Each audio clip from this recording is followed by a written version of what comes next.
बांस एक जादूगर थे, चंगी चंगल नवा। अपने जीवन में उन्होंने कई बड़े-बड़े करतब दिखलाए।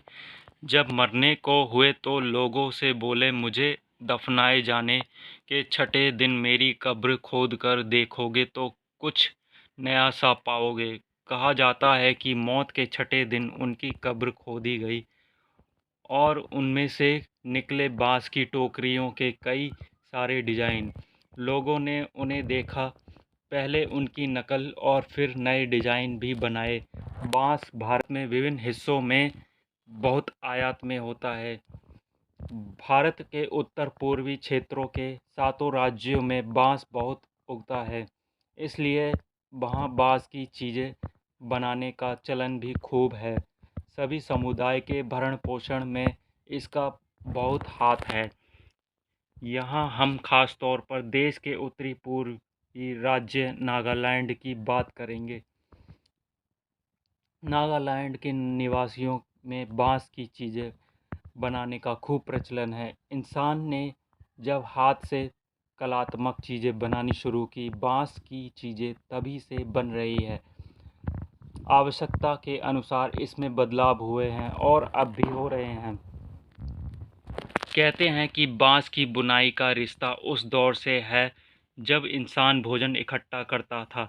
शायद भोजन इकट्ठा करने के लिए ही उसमें ऐसी डालियाँ नुमा चीज़ें बनाई होंगी।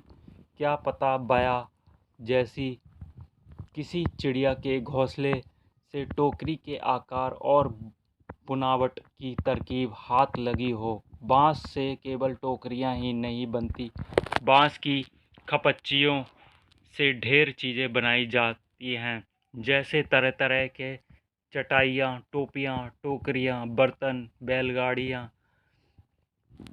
फर्नीचर, सजावटी सामान, जाल, मकान, पुल और खिलौने भी।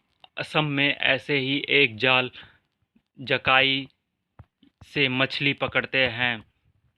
छोटी मछलियों को पकड़ने के लिए इसे पानी की सतह पर रखा जाता है और या फिर धीरे धीरे चलते हुए खींचा जाता है।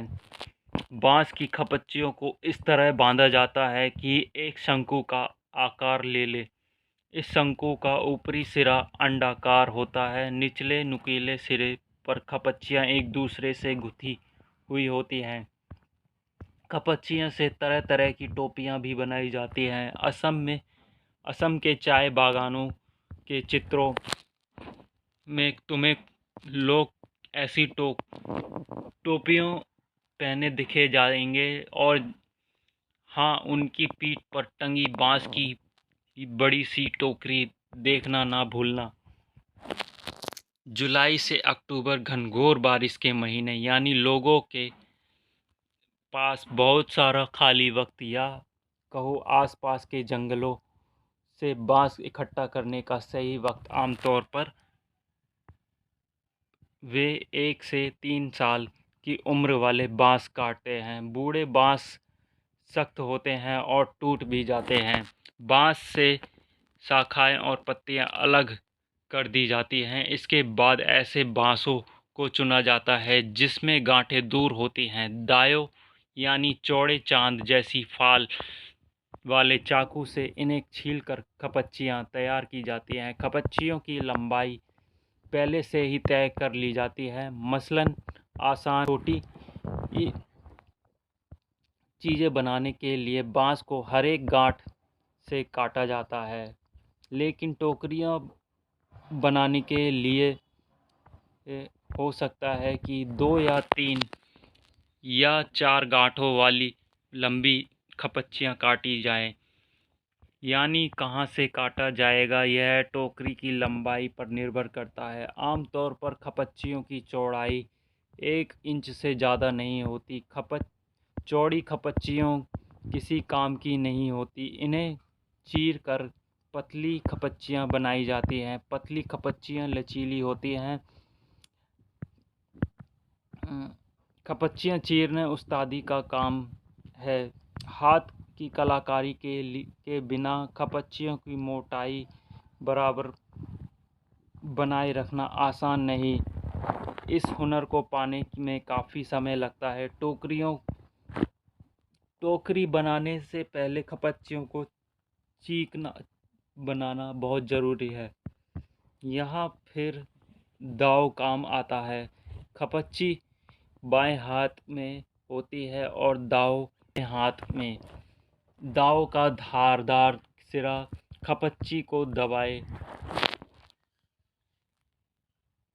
रहता है, जबकि तर्जनी दाव के एकदम नीचे होती है। इस स्थिति में बाएं हाथ में खपच्ची को बाहर की ओर खींचा जाता है।